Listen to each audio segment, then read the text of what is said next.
Olá, seja bem-vindo ao VSH-Cast, o maior podcast sobre M&A do Brasil. Eu sou Cláudia Guadanin, jornalista e host do episódio de hoje. Para esta nossa conversa, nós temos um convidado muito especial. Estamos com Ricardo Dal Bosco, escritor e palestrante referência em liderança multigeracional e futuro do trabalho. Ele é especializado em construção e gestão de marcas pessoais de sucesso.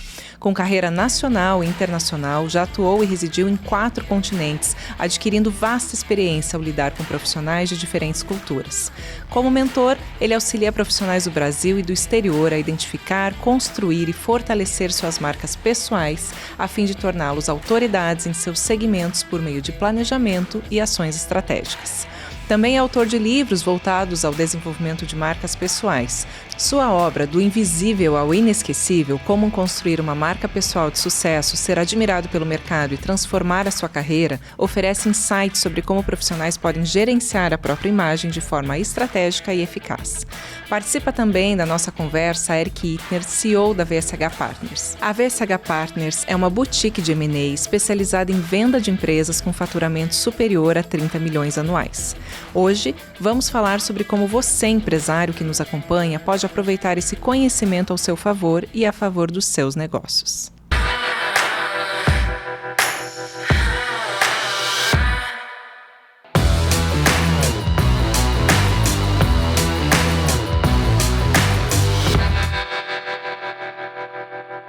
Eric e Ricardo, muito obrigada pela presença de vocês. Ricardo, é uma honra ter você aqui. Muito obrigada por ter aceitado o nosso convite. E vamos iniciar a nossa conversa perguntando um pouquinho assim, em relação aos seus trabalhos, você enfatiza muito, várias vezes, sobre a importância da construção da marca pessoal para o sucesso profissional de uma corporação, de uma organização. Como que o empresário que está nos assistindo pode usar a sua marca pessoal para prospectar e valorizar o seu negócio? Se há 20, 30 anos nós não tínhamos informação suficiente, pois dependíamos de Barça, ir para uma biblioteca do colégio ou do município, papirar vademecum, né? Bom, hoje em dia a informação a gente tem até demais. Você dá um Google em qualquer palavra, exemplo, jurisprudência, M&A, fica difícil escolher o que ler. Então a gente não vive mais a falta de informação. Agora, será que então a gente vive a era da informação, Dal Bosco? Não, a gente vive, Eric e Cláudia, a era do excesso de informação e da desconfiança perante isso. E isso aí tem tudo a ver com o que você acabou de perguntar. Porque quando eu tenho informação o suficiente, eu tenho o poder de escolha. Não mais da mídia tradicional que diz, você vai ler isso, mas eu passo para o meu leitor, ou o potencial cliente, consequentemente, de escolher o que ele quer. Porque antigamente a gente tinha 3, 4 opções. Eram algumas revistas, TVs, né? Ainda tinha TV parabólica, né? Não tinha nem a TV a cabo direito ainda. Se a TV parabólica custava, né, um gado, a TV a cabo custava um rim. Era mais ou menos nessa proporção. Hoje em dia, a gente tem um cenário onde eu tenho muito do lado de cá. Ou seja, não me importa mais tanto a mensagem, porque a mensagem é acessível. Quem me importa é um mensageiro. O CNPJ não é mais levado tão em conta e eu vou olhar quem que é o CPF que está à frente daquela organização. Principalmente quando a gente fala das gerações mais novas chegando em massa no trabalho, principalmente a geração Z. São os nascidos ali de 97 a 2009. A depender do segmento, em nível mundial, hoje eles já perfazem 20 a 30% da massa de mão de obra. Só que em 2030, logo aí, né, eles vão representar 58% dos trabalhadores no planeta. Ou seja, essa galera vai estar chegando próximo aos seus 30 anos. Eles vão estar começando a assumir as gerências, coordenações, né? E uma série de empresas estarão trabalhando. Ou seja, eles que muitas vezes serão o primeiro ponto de contato para descobrir a VSH Partners e vir para cá. Eles vão ser muitas vezes os responsáveis por descobrir o Eric, a Cláudia, e depois entender qual é a empresa que vocês representam, mas porque viram os conteúdos de vocês dois na web e, consequentemente, se interessaram pelo CPF ao invés do CNPJ. Quando a gente está em épocas de desconfiança digital, Você é pressionado, questionado se aquele quadrinho da parede de missão, visão e valores da recepção faz sentido ou não com relação ao que você representa. Ou seja, o executivo, né, o gestor, o empresário, ele passa a ser mais um canal para a companhia. E muitas pesquisas em nível mundial, inclusive, acusam que uma parcela significativa da reputação da empresa já começa a estar conectada diretamente com a reputação do CEO. Então, se aquele CEO faz alguma cagada, o negócio vai por água abaixo, né? Então, quando a gente vive épocas sensíveis, todo ponto de contato conta. Aí eu pergunto, faço a provocação para os nossos ouvintes aqui, né, deste podcast. Como é que a sua marca está comunicando? Como é que ela está sendo percebida no mercado? Ou você está apenas se alicerçando, né, nos seus cursos que você fez no INSEAD na França? Ou porque se formou na PUC? Ou porque fez a sua faculdade de Direito na USP? Será que o mercado vai lhe respeitar por causa disso ainda? Ou será que é em função de como você está se expressando, como você está comunicando, como você está, então, sendo percebido por meio das redes sociais? A gente vive um cenário de bastante competitividade, né? Cada vez mais. O que faz, ao seu ver, o empreendedor se destacar para se tornar referência no setor em que ele atua? Existe, assim, um passo a passo que a pessoa possa seguir? Não tem obrigatoriedade hoje em dia de ser o melhor tecnicamente. E aí muita gente pode se descabelar, né? Como assim, Dal Bosco? Sempre me falaram que eu tinha que estudar, tinha que me esforçar e, consequentemente, eu seria o cara. Mas não, né? Se isso fosse uma verdade, muitos de nós seríamos os donos do universo se fosse contar por estudos e esforços. Hard skills fizeram parte do que nos disseram que a gente tinha que ter. Só que isso hoje em dia é básico, não é mais diferencial competitivo. Estudar, assim, estaremos estudando até os nossos 70, 80, 90 anos, quem durar. Seremos LLL, Lifelong Learners, né? Depois nos falaram que a gente tinha que ter as tais soft skills, né? Comunicação, empatia, resiliência, liderança, essa coisa toda. Só que ninguém nos ensinou até hoje, nem a faculdade de jornalismo, nem de direito ou qualquer outra, ninguém nos ensinou como ser percebido no mercado. Jamais. Não nos ensinaram como empreender, não nos ensinaram no Brasil como liderar e não nos ensinaram como ser percebido da maneira assertiva. Então, o que acontece é uma mistura, né, onde a gente tenta montar a nossa cadeira, só que tem alguns pés dessa cadeira que estão faltando. Às vezes a minha hard skill é muito forte, mas a minha soft skill é um pouquinho fraca e o meu terceiro pé não existe, que é a percepção do mercado perante a mim. Então, um passo fundamental hoje é, primeiro, entender que o modo como nós fomos doutrinados e ensinados não existe mais. Ou seja, eu tenho que ter a consciência, em primeiro lugar, que eu sou uma marca, além da marca corporativa. Porque se formos apenas o fulano da empresa X ou Y, que era aquele CNPJ que ficamos trabalhando anos, a gente está lascado. Porque quando você não estiver lá, porque você não é daquela empresa, você está naquela empresa. E o estar é temporário, como tudo na vida. A partir do momento que você entende essa questão que ela não é permanente, mas sim ela talvez até um pouco mais itinerante, meio circense, ou seja, você monta a sua tenda e depois vai embora, você acredita então que tem que começar a construir o seu próprio nome. Primeiro passo, consciência de que eu sou uma marca. Segundo passo, depois disso, é você entender que você tem que ter a atitude de começar. Porque senão tudo se repetirá. E tudo que você fez nos seus estudos, na sua carreira até agora, ok, lhe trouxeram até aqui. Mas nada vai garantir daqui para frente, principalmente no mundo VUCA e BANI, muito volátil, com muita pressão, nada lhe garantirá do que você fez até hoje, que vai fazer com que você tenha um futuro brilhante. Ou seja, as regras agora são muito mais rápidas. As pressões são muito mais rápidas. E quem não suporta a pressão não vai ter carreira sustentável. Então, eu tenho que ter a atitude de começar.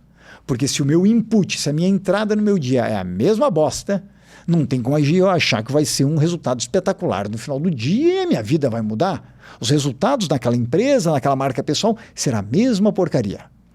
Agora, não adianta eu ter atitude, estou o cara motivado, empolgado, eu tenho medo do cara motivado e empolgado. Né? Exatamente, um cavalo pangaré, só tem arranque. Okay?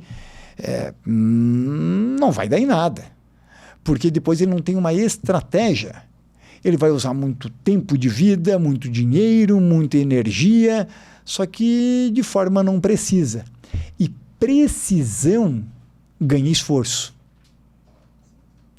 Assim como algumas dedicações no ponto certo ganharão talentos de quem é o preguiçoso, de quem é o vadio, de quem não está alocando, né, toda a sua jornada no que realmente vai dar resultado. A construção de estratégia, eu digo, cada um que está nos ouvindo agora ou nos vendo, procure erros na sua marca pessoal e na sua marca corporativa. E se não encontrar, pode ver que só tem um louco aqui, e não é o Dal Bosco. Né? Procure um especialista, um mentor para lhe ajudar dentro dessa jornada. Porque erros existem dentro dessa construção. Então, a construção por meio de uma estratégia dessa jornada, ela é fundamental para que esta subida seja sustentável, para que aquele empresária chegue no objetivo de maneira mais rápida, mas também vá até lá com menores riscos. Essa é a lógica. Todo mundo quer ter o seu sucesso, mas ninguém quer levar alguns cagaços. Né? Ok.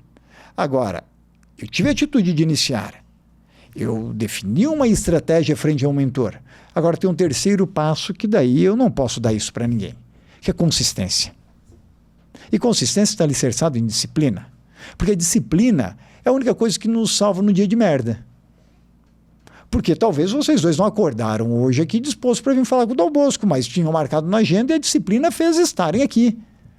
Consequentemente, a gente vem e entrega. Porque a gente tem um compromisso dentro dessa jornada.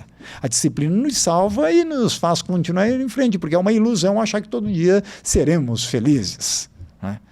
Ou seja, se a gente não tiver esse tripé, atitude, estratégia e hábito, né? Ou seja, o hábito da consistência, eu não vou conseguir transformar a minha própria vida por meio de uma plataforma maravilhosa chamada marca pessoal.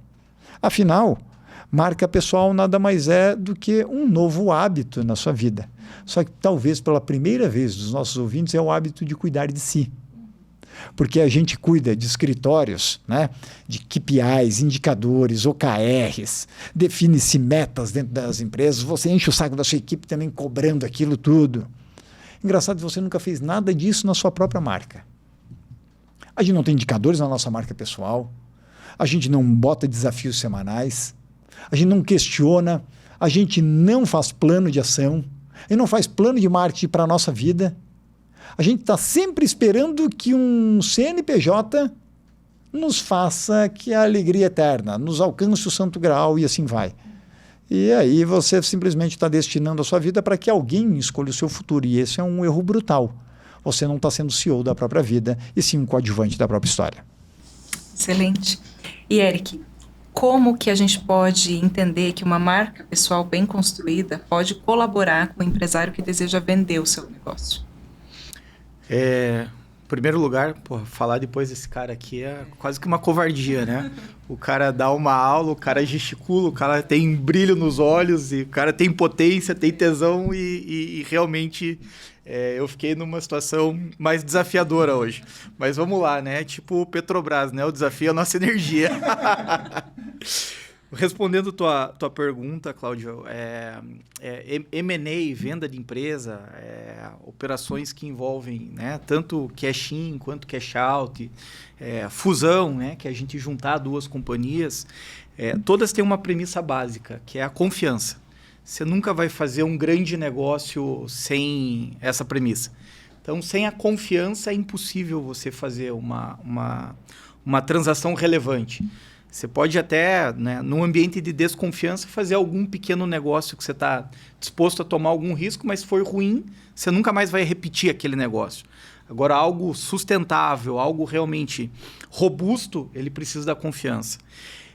E aí, esse empresário, esse empreendedor, esse executivo, quem está tocando a companhia, ele precisa realmente ter esse cuidado, ter essa sensibilidade, Não existe, né, CNPJ forte sem um CPF realmente que reflita essa robustez, reflita essa característica de autocuidado, essa característica de realmente transmitir para o teu interlocutor que você é uma pessoa de confiança. E é difícil você confiar em, de repente, quem é desleixado, quem não cumpre o horário, quem não responde o e-mail, quem não tem uma boa conexão com o seu time, quem realmente não cumpre com aquelas regrinhas que são bastante básicas no dia a dia. E olha que interessante o Eric está falando, porque muitas vezes num processo de fusão, aquisição, aquele cara que foi o fundador da ideia, ele vai ser o mantenedor muitas vezes. Exatamente. No primeiro ano, segundo ano, talvez vai continuar, ou depois 2 anos, aí esse cara cai fora, vão colocar um outro CEO profissional para continuar a história dali para frente com quem adquiriu, por exemplo, parcialmente ou integralmente. Hoje em dia, o que muita gente, quando quer vender a sua empresa, o seu negócio, o Eric é especialista nisso, muita gente não entende que o avaliador, ele não está apenas ali colocando em check o produto. Ele também quer ver se aquele cara que está ali apresentando, ele vai aguentar o tranco e qual que é o perfil do fulano ou da fulana dentro dessa jornada. Porque esse cara pode botar tudo por água abaixo e tendo um produto espetacular. E produtos espetaculares todo dia tem no mercado. Agora, será que existem transações espetaculares todo dia no mercado? Nem tanto, não é na mesma velocidade. Consequentemente, isso demanda um tempo, né? Até a tomada do primeiro café, né? As avaliações, mas até que isso aconteça, existe um processo de conquista de gêmeos, confiança e segurança, como o Eric bem disse. Se isso não for realizado, se aquele, que seja um cara de uma startup, seja um cara ali que depois criou uma spin-off, uma joint venture que tá chamando a atenção também do mercado, ou que vinha de uma empresa já em sucessão, ou mesmo um negócio recente também tem desenvolvido um produto ou um serviço espetacular. Mas se esse cara não começar a vir para a linha de frente, como é que vão lhe conhecer? E olha que maravilha, porque hoje em dia há possibilidade. Sim. Tem ferramentas. Por exemplo, ano passado fiquei morando um período no Vale do Silício. Quando a gente fala da história do Vale, a gente está falando de década de 50, 60. Quando a gente fala uma história Brasil, grande parte aqui que está nos vendo escutando, há 20, 30 anos não ouvia falar em volume sobre startups. Ou seja, como é que alguém, né, lá numa garagem era descoberto? Ou você estava no ecossistema perfeito, exemplo, Vale do Silício, Israel, Singapura mais recentemente, ou senão dificilmente lhe conheceriam. Hoje em dia você pode não estar no ecossistema perfeito.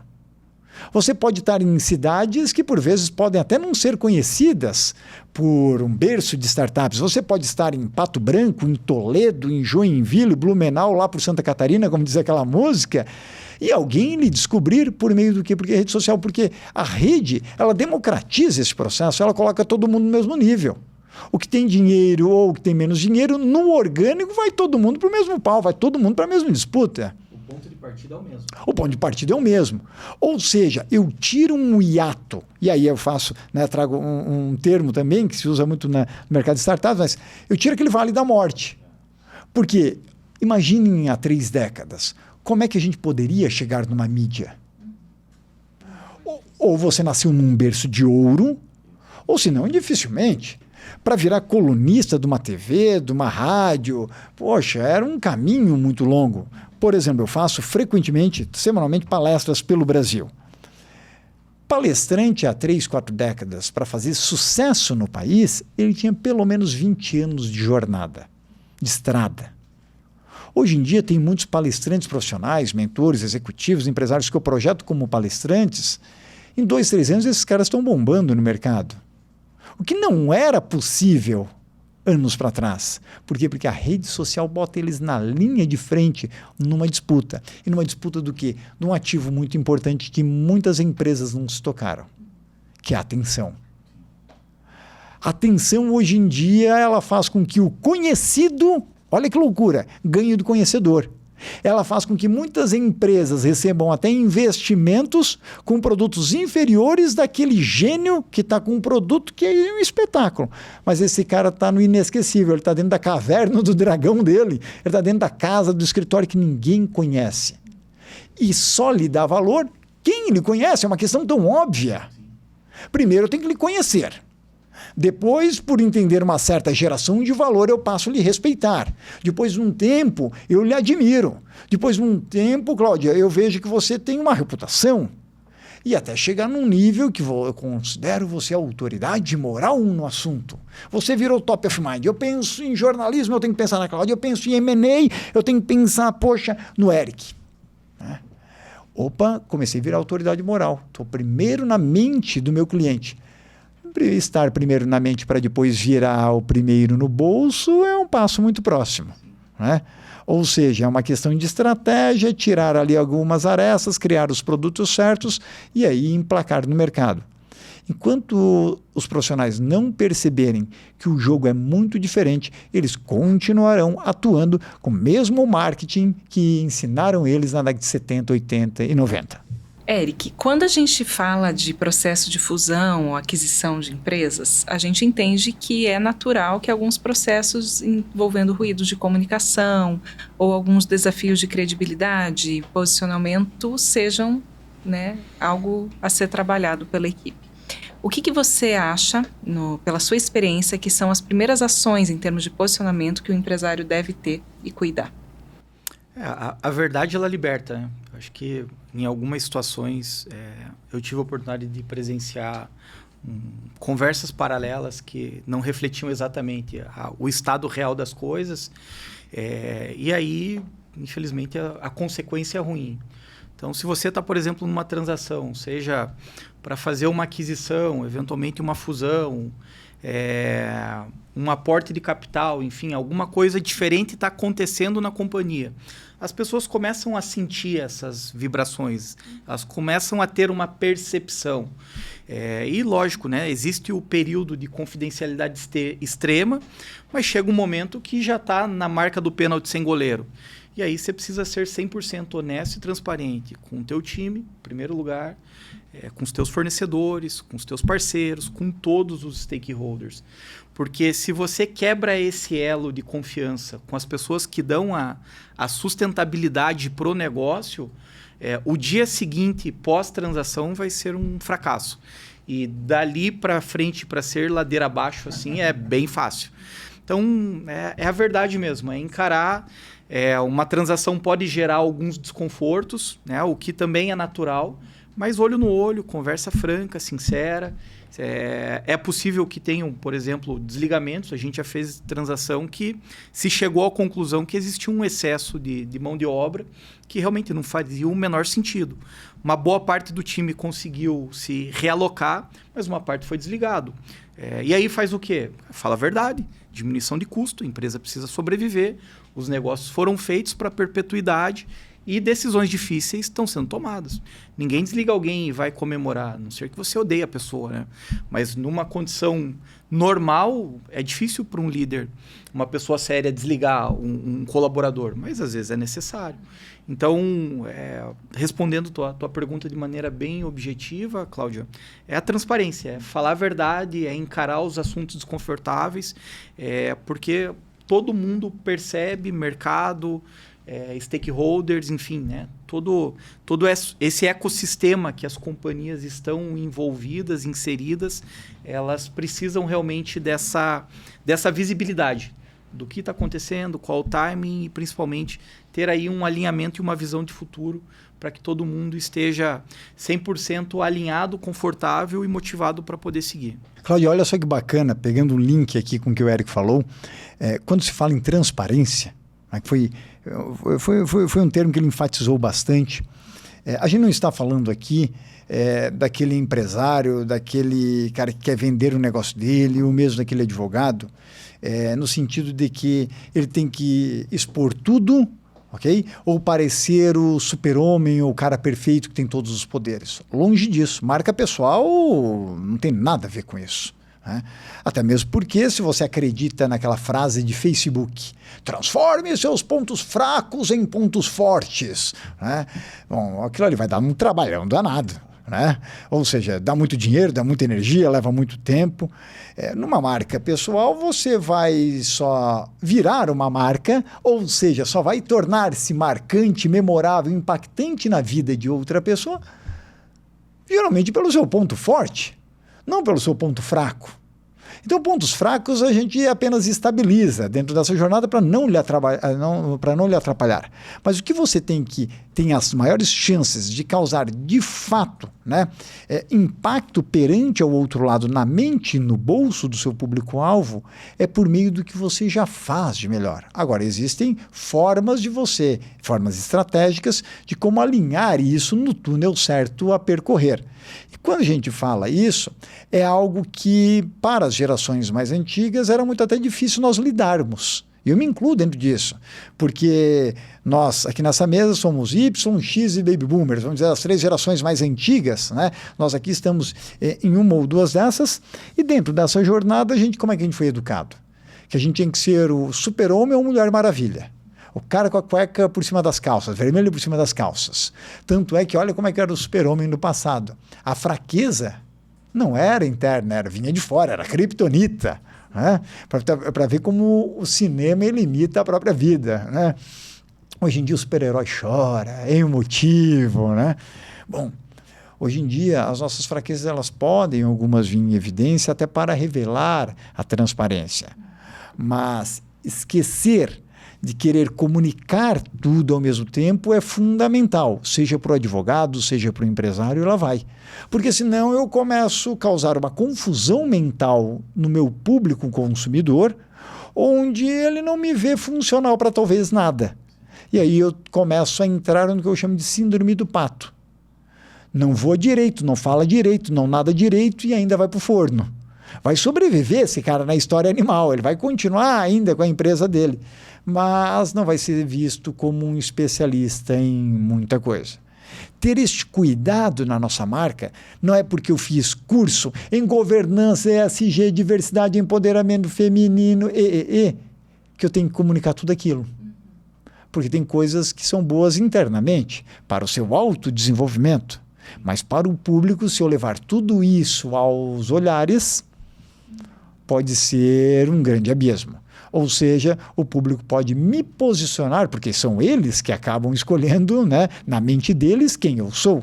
Eles podem acabar me posicionando da maneira bem diferente do meu objetivo final. O segredo é buscar sempre uma definição de foco, de atuação, presença. Foco, e aí eu bato muito, né, no sentido de que não é foco e equilíbrio.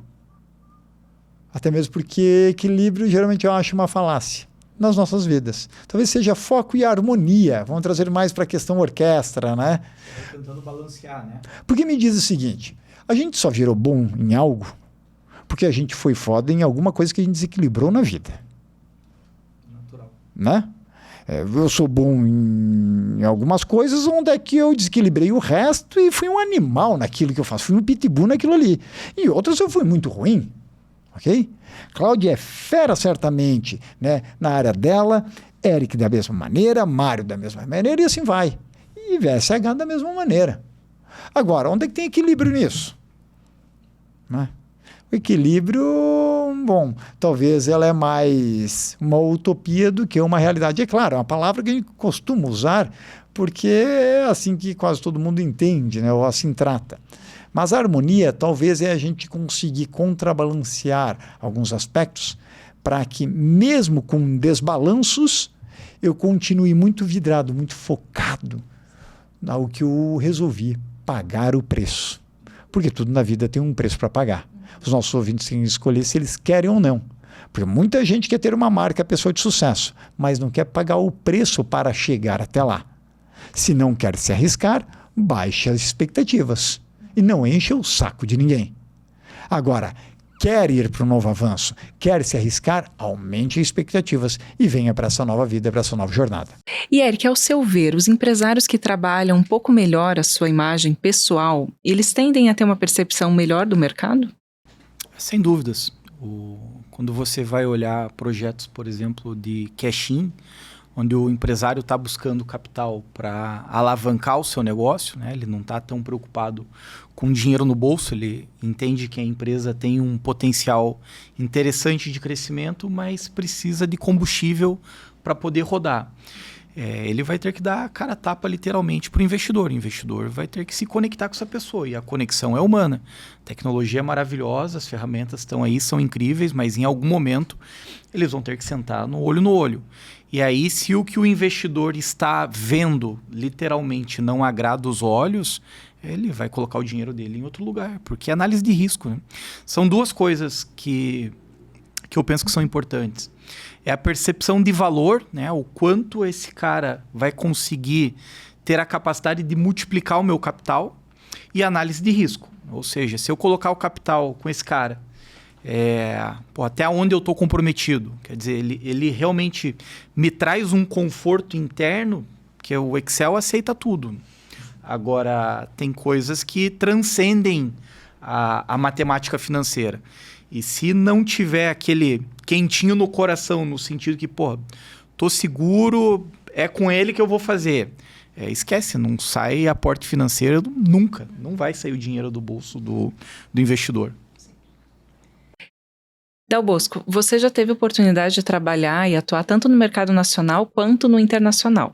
A pergunta que eu te faço é quais foram as principais diferenças que você percebe entre os profissionais brasileiros e do mercado internacional no que se refere à construção de suas marcas pessoais e empresariais? Similaridades. Todo mundo tem cagaço. Todo mundo tem medo. E esse medo principalmente é o medo de julgamento. Esse medo, seja de um brasileiro, seja de um europeu, um americano, todo mundo se preocupa muito mais com o que o outro está pensando, e esse erro também é comum, porque quem a gente se preocupa, o que o fulano ou a fulana vai pensar, perceba que geralmente são de pessoas próximas e pessoas que não vão comprar de você. Sim. A gente se preocupa, por quê? Porque desde a infância a gente cresceu brincando, né, com amigos da mesma idade. Depois você foi parar numa creche, num colégio, no ensino médio, depois numa faculdade, sempre convivendo com iguais, pessoas muito próximas, seja de nível econômico, seja em termos de idade, né? Ou seja, você não tinha que convencer pessoas muito diferentes do que você. No máximo um professor que lhe dava a nota que era alguém mais velho. Ok. Quando você vem para o mercado de trabalho, você tem que lidar com diferentes gerações, diferentes culturas. E como fazer isso se ninguém lhe ensinou isso? Ou seja, hoje em dia tem muitos profissionais que chegam já com 15, 20, 30 anos de carreira e continuam num medo danado com relação ao que os outros vão dizer se eu me projetar. Se eu estiver numa rede social, será que vão me chamar de blogueirinho ou blogueirinha? Olha que loucura! E aí quando eu pergunto de quem que é este medo, é de quem fez o MBA na GV junto com aquele cara, de quem trabalhou na empresa com ele, mas esses caras não têm um galo velho, não querem dar um galo velho para ele, não querem dar nada. Ele continua se preocupando com o igual. Ou seja, as pessoas não entendem que quando elas começam a se projetar, a intenção é você se diferenciar perante os iguais. Olha que simples. Por que eu quero virar uma marca? Seja corporativa ou pessoal, porque eu quero me diferenciar entre os iguais. Senão não tinha o porquê. Ok. Se eu então quero sair da curva padrão, da curva mediana, ou melhor, eu costumo brincar a curva merdiana, né? Mistura de merda com mediano, né? Se eu quero sair dessa desgraça e me tornar um outlier, alguém diferenciado, poxa, se eu suportar, né, se eu não suportar e continuar voltando às agressões, né, que os outros fazem perante a mim, eu vou retornar ao ambiente que eu quis sair. E aí tem uma dupla que ela é desgraçada dentro dessa jornada, que é a dupla oso, o curioso e o invejoso. Esses estão próximos. Agora, tanto o curioso quanto o invejoso, eles não moram longe. Porque ninguém sente inveja de alguém que está longe ou de alguém que não conhece. Ninguém sente inveja também de alguém que morreu. Ou alguém aqui nessa mesa sente inveja de Madre Teresa de Calcutá, né? De Gandhi, Jesus Cristo? Provavelmente não. Né? As pessoas que sentem inveja de você, advogado que está nos escutando, empresário, empresária, bom, são pessoas que lhe conhecem, estão próximas, e se você se desenvolver, se você crescer, bom, vocês saíram do mesmo ambiente de empresa, colégio, o bairro que moravam. Se você se desenvolver, vai dar um senso de incompetência para eles gigantesco. Porque imagina, Darwin estava ali, concorda? Darwinismo estava presente, a seleção natural, saíram do mesmo ambiente. Como é que a Cláudia foi em frente, o Eric foi em frente, e aquele desgraçado ficou num perfil médio, né? Pô, ele olha para você e fala, caramba, eu podia estar lá onde é que o Eric está e continua aqui sendo um bosta. Ainda bem que não somos os desgraçados aí da metáfora, né? E por isso que o que se afastar dói tanto para quem se afasta e para quem fica. Para os dois, sem dúvida. Porque se afasta, dói só no começo. Porque assim, caramba, será que eu estou fazendo alguma coisa errada? Eu tenho que ser uma ovelha que nem os outros? Parece, eu acho que eu estou sendo um lobo e o lobo mau ainda. A todo momento você tem um anjinho e um ombrinho disputando, um anjinho e um diabinho disputando no seu ombro a todo momento.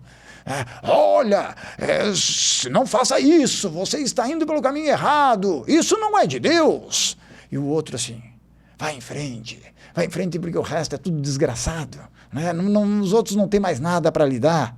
Ok, você chegou até aqui, mas daqui para frente esses outros não lhe impulsionarão para o que você pode fazer ainda na sua vida para alcançar o seu superpotencial e construir um legado. Olha que interessante. Muita gente, então, independente da cultura, Cláudia, que eu passo pelo mundo, todo mundo tem um medo do julgamento. E aí, daqui para frente, em um mundo cada vez mais pressionando as carreiras, cada vez as pessoas tendo mais que um intercâmbio do que de fato uma carreira, né, contínua no mesmo local. A gente está falando que quem tiver a maior inteligência emocional vai suportar carreiras um pouco mais distantes, um pouco mais sustentáveis.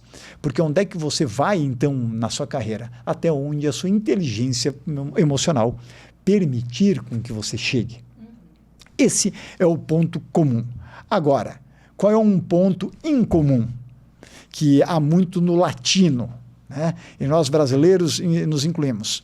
A gente tem a mania desgraçada aqui de dois aspectos. A gente vive querendo terceirizar as responsabilidades. O governo que me dê as coisas, o meu chefe que me dê, o meu gestor que não está me dando a oportunidade, sempre a culpa é do outro. Okay? Então, a gente tem a mania feia de terceirizar muita responsabilidade. Mas agora tem um segundo aspecto. Eu costumo dizer que a gente é o país do remendo, né? A gente remenda tudo. A gente remenda asfalto, a gente recapa pneu, a gente dá um enjambre aqui, um enjambre num projeto, a gente quer dar um jeitinho para tudo. Mas tem coisas que não se resolve com jeitinho.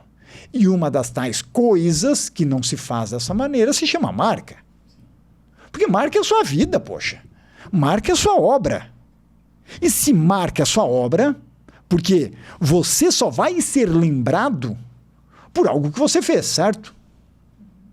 Ninguém vai lá chorar na sua cremação ou né, na sua vala de cemitério, onde é que vão lhe enfiar daqui uns anos, dizendo, ai, porque ele podia ter feito isso ou aquele projeto. Não, ninguém vai chorar pelo Eric isso.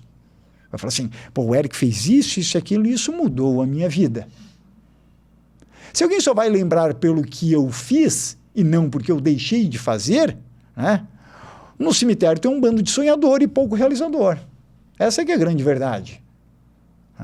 Ou seja, a gente precisa deixar de fazer remendos na nossa vida e começar a agir com maturidade para criar aquela tal da estratégia e ser competente, consistente num plano que possa fazer com que a gente se eleve de patamar.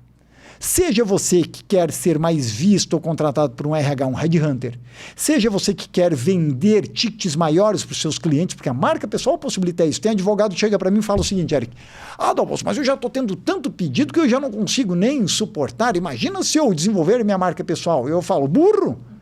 Aí é burro. Por quê? Porque você poderia estar atendendo menos com tickets muito maiores.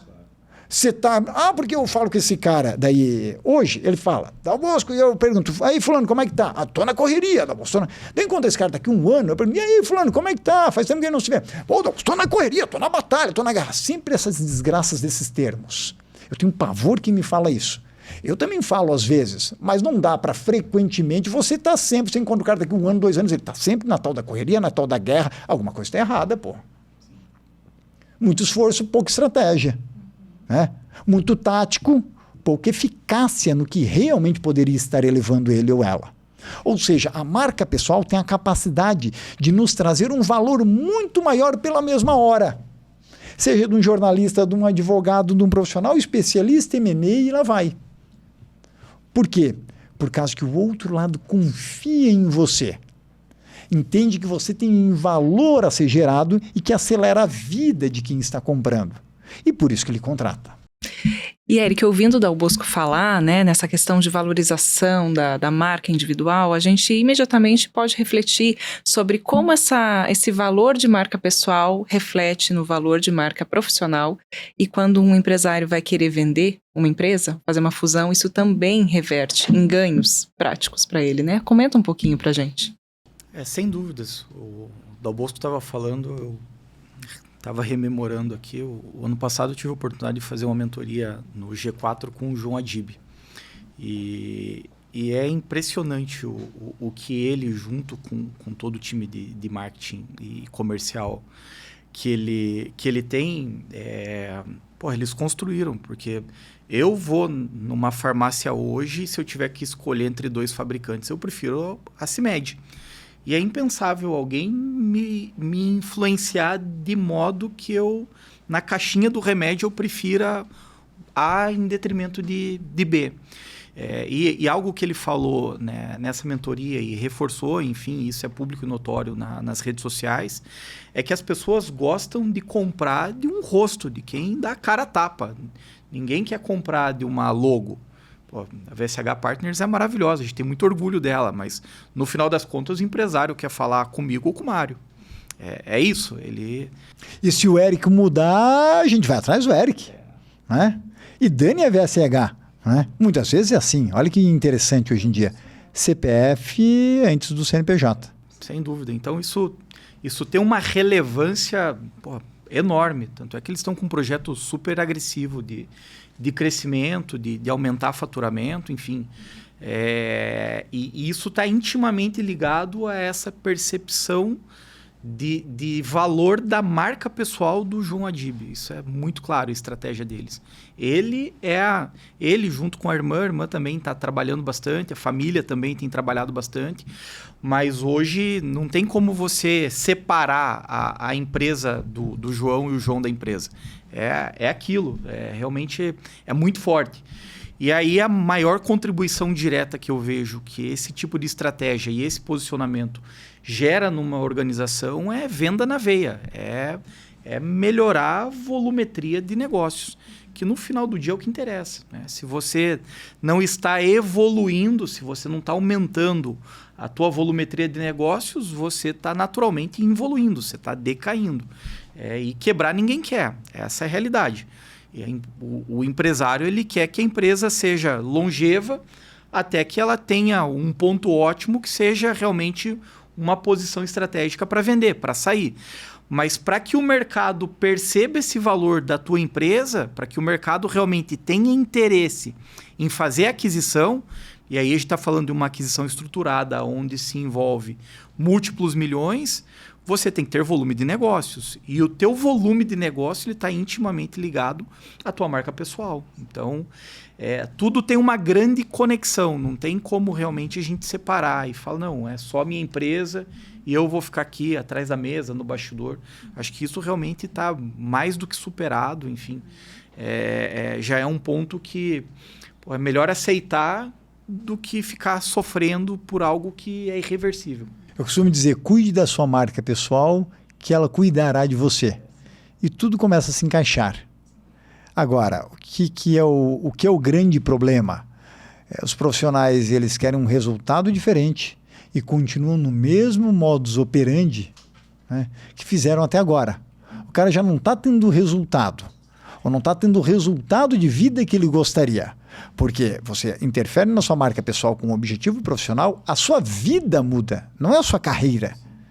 Porque seus hábitos mudam, o estilo de vida muda, resultado diferente muda, e a sua família é a maior beneficiada dentro dessa jornada. Porque todo mundo sai ganhando dentro dessa construção. E aí eu pergunto, será que não vale a pena? Ou será que o que está valendo a pena é continuar no ponto que está, olhando todo dia, entrando nas redes sociais, Instagram, LinkedIn, só para ver a vida dos outros, como a grama do vizinho é mais verde que a minha? Apenas como uma opção de prazer, de curtição, e não usando a rede social de uma forma estratégica. É um erro, é uma catástrofe isso, é um chamado show de horrores. Falando em redes sociais, vamos pegar o gancho para falar um pouquinho dessa questão da transformação digital, desse avanço, né, da inteligência artificial, como a gente vem percebendo. Como que o mercado tem que se adaptar a esses novos cenários e como que o profissional pode tirar o melhor proveito e se preparar para o que vem? Hoje em dia, IA nas redes sociais, em grande parte o que eu estou presenciando é uma aberração. Porque vamos lá, se você quer desenvolver sua marca pessoal e corporativa, isso você fica fazendo como todo mundo agora, né? Todo mundo gera conteúdo rápido, aquelas mesmas imagens fakes ridículas, é um unicórnio voando sobre uma ponte e tem um trator passando atrás. Já viram essas imagens? Né? Beleza. O que isso lhe dá de diferenciação, meu Deus? Você só está enfiando conteúdo? As pessoas estão fazendo o seguinte, delargando para a IA, como se ela fosse resolver a sua estratégia. Então elas estão fazendo o seguinte, postam e saem correndo. Que bosta! Como que vai mudar a sua vida isso? De que adianta aquela merda só para você se enganar ou então alimentar o ego, receber curtida de lá uma dúzia de puxa-sacos, né, dizendo, é muito bom, pô, fantástico. Fantástico, que fantástico, aquele unicórnio voando sobre um trator, porra, sabe? Onde é que aquilo tem de fantástico nessa jornada? Tem só cagada ali, pelo contrário, você deu um tiro na sua própria marca. Porque as pessoas começam a interpretar de uma maneira, opa, isso aqui tá me parecendo mais uma aberração do que solução, este cara. Eu não estou sendo contra a IA. Não, a IA tem que ajudar você a acelerar diversas coisas, e aí é espetacular, quando você já sabe o que tem que fazer. As pessoas não têm uma estratégia construída, não sabem nem aplicar o método FCA. Feijão com arroz. É o básico. Aí o cara passa lá, testando ferramentas. E agora porque agora meus conteúdos é que vão, né, dominar. Não vai. Aquilo não está pagando um boleto. Okay? O cara faz um mês, dois meses, não deu. Não, agora eu vou continuar, porque agora vai dar certo. Não vai. Sabe, não é por aí. Estratégia aqui é mandatória dentro dessa construção. Se não sabe como fazer, toma vergonha na cara, procure a ajuda de alguém que possa lhe acelerar dentro dessa jornada. Sim. Nós estamos aqui, né, durante toda essa conversa, você está acompanhado do seu livro, né?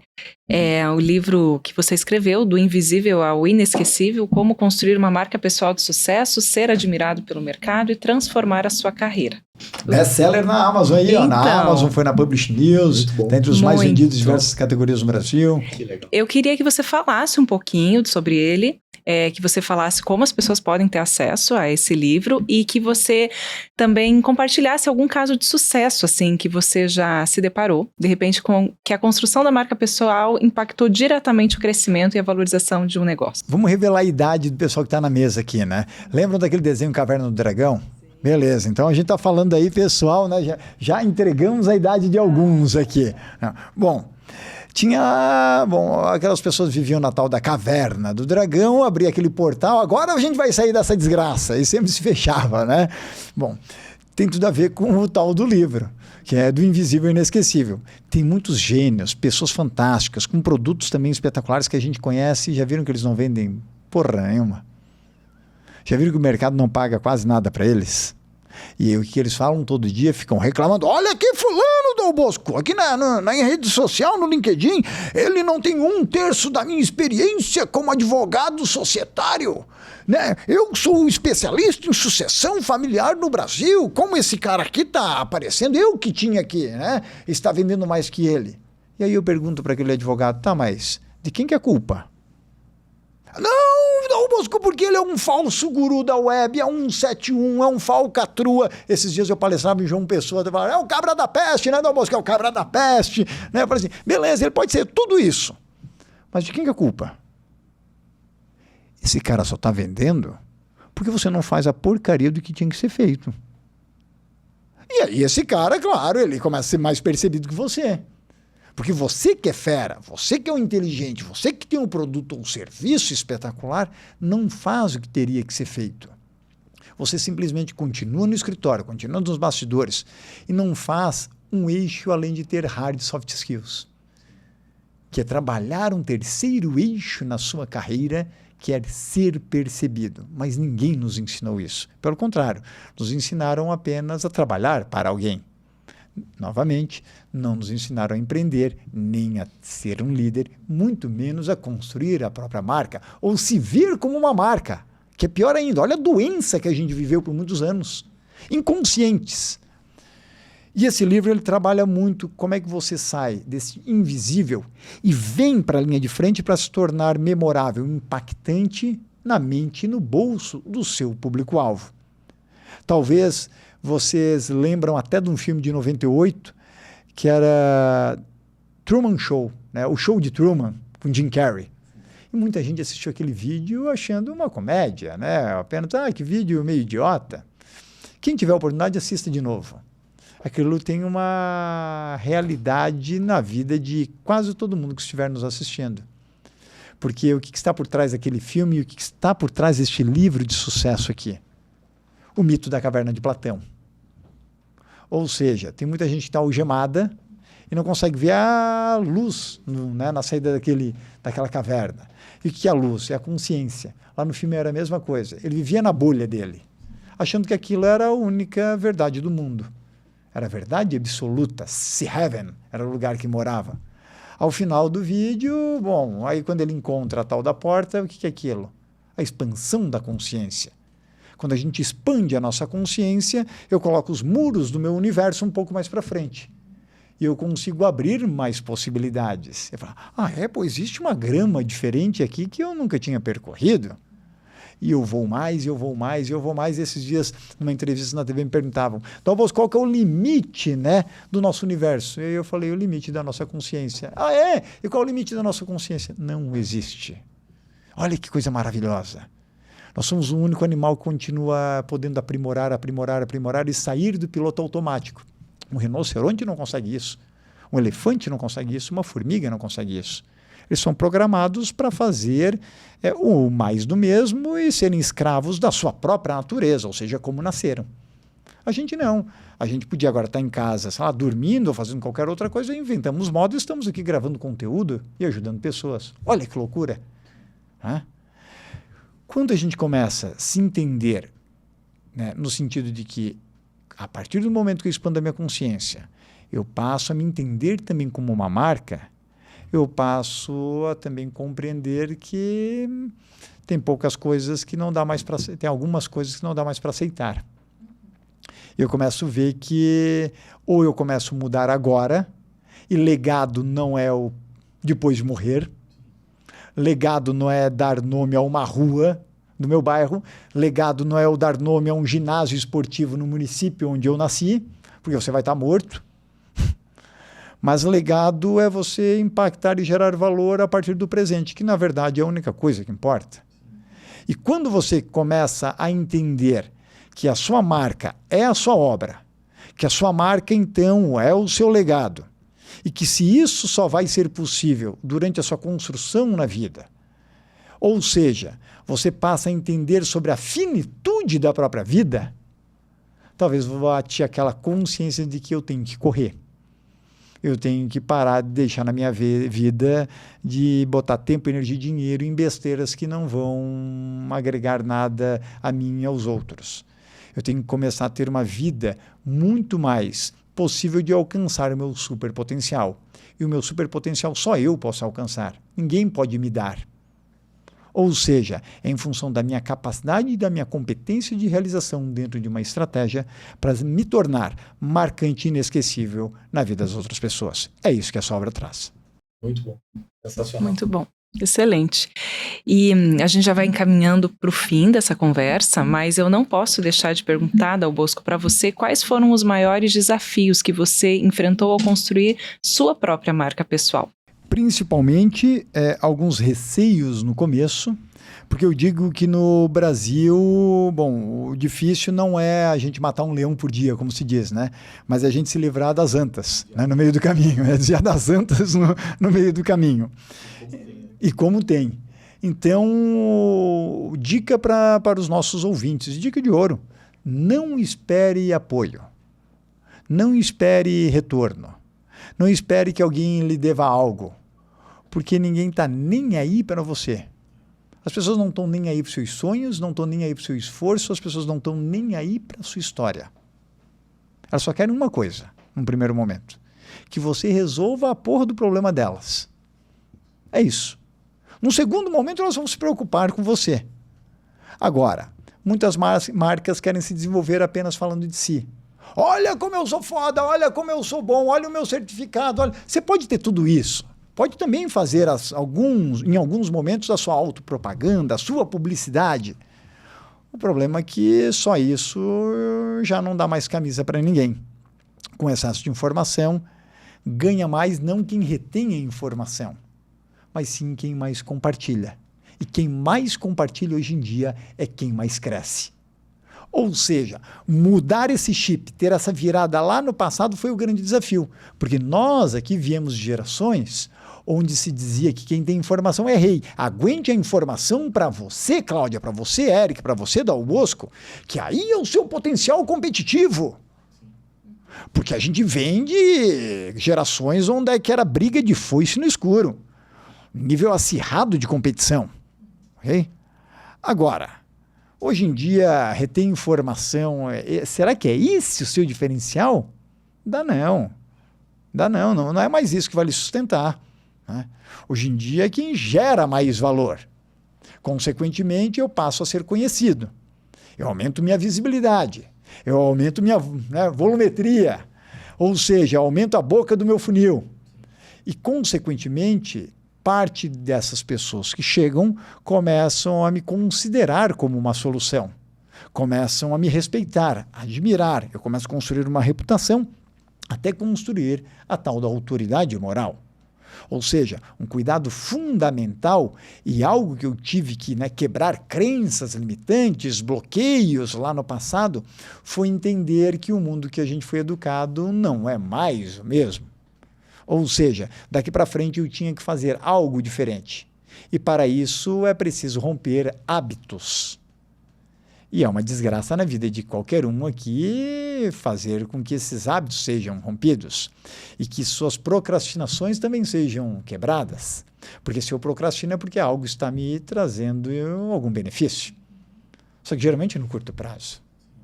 Então, para eu ter um resultado diferente, eu tenho que começar a criar hábitos saudáveis na minha marca para que a sequência desses hábitos se transforme num novo estilo de vida. Olha que bacana, a sua marca pessoal trará um novo estilo de vida. E esse novo estilo de vida me dá um resultado diferente. Então, esses 3 passos eu levo para qualquer coisa na minha vida.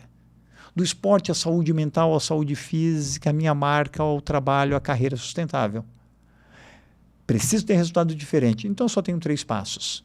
Preciso mudar hábitos, depois de um tempo isso vai se transformar num estilo de vida, eu abro espaço para um novo estilo de vida e, consequentemente, eu tenho um resultado diferente que tanto eu quero abraçar. Agora, o nosso ouvinte tem que se perguntar se quer pagar o preço dessa jornada, porque grande parte quer ficar, na verdade, na rede social reclamando, né, e nada fazer para ir nessa jornada. E, Eric, se você pudesse, para concluir, dar alguns conselhos finais para os empresários que desejam fortalecer sua marca profissional e pessoal, né? E impulsionar com isso os seus negócios, quais seriam? Acho que o maior desafio sempre é a consistência. Você falou como que é do cavalo... Pangaré. Só tem arranque. O cavalo paraguaio. Eu acho que esse, na minha opinião, é o maior desafio, porque iniciativa... qualquer idiota tem iniciativa, né? Burro motivado também tem bastante. Agora, você sustentar uma decisão de mudar um hábito, de deixar de procrastinar, de se propor a ser uma pessoa, né, um pouco melhor dentro de algum parâmetro que seja possível você aferir isso e sustentar isso ao longo de uma semana, 15 dias, um mês, um ano, 2, 5, 7, 10, aí sim é desafiador. Então, a sugestão para o empresário que está nos ouvindo, e o nosso público é composto 99,9% por empresários, todo mundo quer melhorar a sua empresa, né? Todo mundo quer um negócio de sucesso, todo mundo quer um negócio que seja promissor, todo mundo quer deixar o seu legado, né, em vida, diferente de deixar lá o nome da rua do bairro, enfim. E para que tudo isso seja possível, sem consistência, nada se sustenta. E então fica realmente esse registro de uma reflexão para todos nós, né? O quão consistentes nós temos sido em relação aos aspectos que a gente se propõe a ser. E quem ocupa aí uma posição de liderança na companhia, que são aí os donos de empresa que nos ouvem nesse momento, eu sempre digo que o exemplo arrasta. Então não dá para o cara exigir do chão de fábrica que o cara realmente tenha um desempenho fora da curva se o dono da empresa não está comprometido com a companhia. E todo mundo percebe e sente isso. Todo mundo sabe se a diretoria é séria, é trabalhadora, realmente está preocupada com a qualidade, está preocupado em entregar. Todo mundo, né, não tem como esconder. Todo mundo percebe, né? As pessoas têm eu acho que é esse feeling. E é todo mundo, desde o carinha do marketing até o financeiro, né? CEO, CTO, CFO, todo o board, conselho de administração, enfim. Então, se você quer resultados diferentes, é a consistência e o exemplo, né? Através desses dois elementos, eu realmente fico bastante seguro e confortável em dizer que vai dar certo. Pode ser uma questão de tempo, né? Mas é impossível não dar certo. Eu agradeço muito a participação de vocês e novamente, Dal Bosco, a sua presença por aqui. Muito obrigada. De nada. E pegando o link aqui final com o que o Eric falou, a partir do momento quando você começa a ter orgulho de ser um exemplo para si mesmo, tudo começa a mudar. E certamente quem está nos vendo e escutando agora tem algo muito melhor do que o mercado está percebendo neles, né? Agora você tem que começar uma jornada para que isso aconteça. E a você, o nosso muito obrigada por permanecer conosco até aqui. Esperamos muito que você tenha gostado desse episódio, que ele tenha te rendido bons aprendizados, ideias e reflexões. Nos siga nas redes sociais para falar com a equipe, tirar dúvidas ou ter acesso a mais conteúdo sobre M&A.